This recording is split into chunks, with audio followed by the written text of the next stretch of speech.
Bonjour, moi c'est Cosette. Bienvenue dans ce tutoriel sur la posture du corbeau. La posture du corbeau, c'est en fait une posture qui est assez simple. Attention, tu verras après pourquoi je dis bien simple et pas facile. C'est donc une posture qui est assez simple quand on a la bonne technique. C'est cette technique-là que je vais te donner dans cette vidéo avant de t'expliquer comment te placer dans la posture pour utiliser cette technique de manière à réussir à t'envoler. Donc quand c'est bon pour toi et que tu veux t'envoler, rejoins-moi sur le tapis. Commençons par comprendre la technique et la dynamique du corbeau qui fait que c'est une posture en fait assez simple. L'exemple, c'est le même que dans une fente. Si je suis ici et que je veux ramener mon pied à ma fesse, comme ça, c'est souvent ce qu'on essaie de faire en corbeau, je peux essayer très longtemps, et à part me taper la fesse, je ne vais pas réussir grand-chose d'autre. Cette cuisse-là va chauffer, mais c'est tout.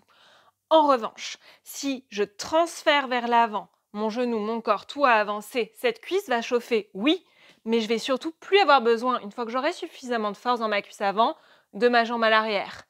Et ça va être la même chose pour le corbeau. C'est une histoire de transfert, pas de lever, mais de transfert. On va passer ça dans le corbeau. Si tu essayes, pense bien à t'échauffer les poignets avant. Donc, comment ça se passe dans notre corbeau? Première chose, les index sont vers l'avant.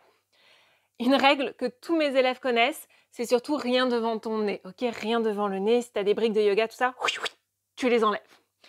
Donc, rien devant le nez, les index vers l'avant. Le placement des genoux, ça va être soit sur ton triceps, soit si tu as de la souplesse plutôt à l'intérieur du haut du bras au niveau de l'aisselle, les puristes diront que ce n'est pas le corbeau, ça marche quand même, soit à l'extérieur de ton bras.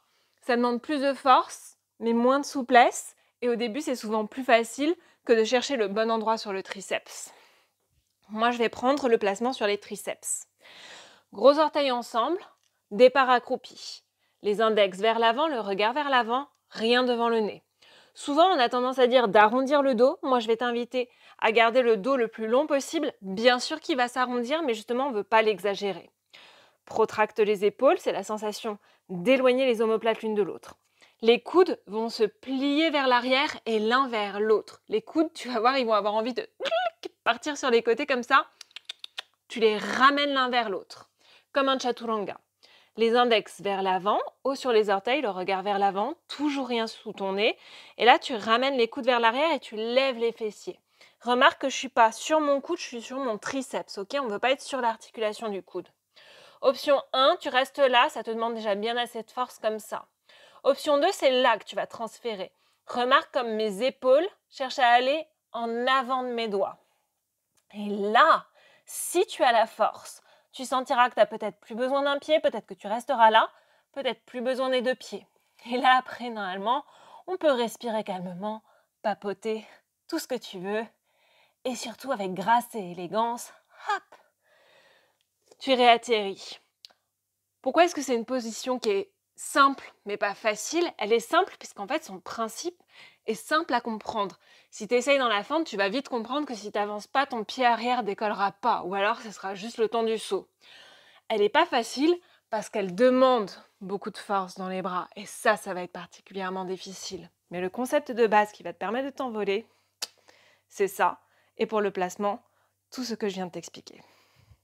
Si jamais tu as aimé cette vidéo, la meilleure façon de me soutenir, c'est en t'abonnant juste en dessous à ma chaîne YouTube. Si jamais tu veux renforcer tes bras et tes épaules pour pouvoir t'envoler dans ton corbeau, tu peux pratiquer ma vidéo qui est juste ici, qui s'affiche. Et si jamais tu as des questions, des partages ou simplement des choses que tu aimerais voir sur cette chaîne, n'hésite pas à me le dire dans les commentaires. Moi, je te remercie et je te dis à bientôt.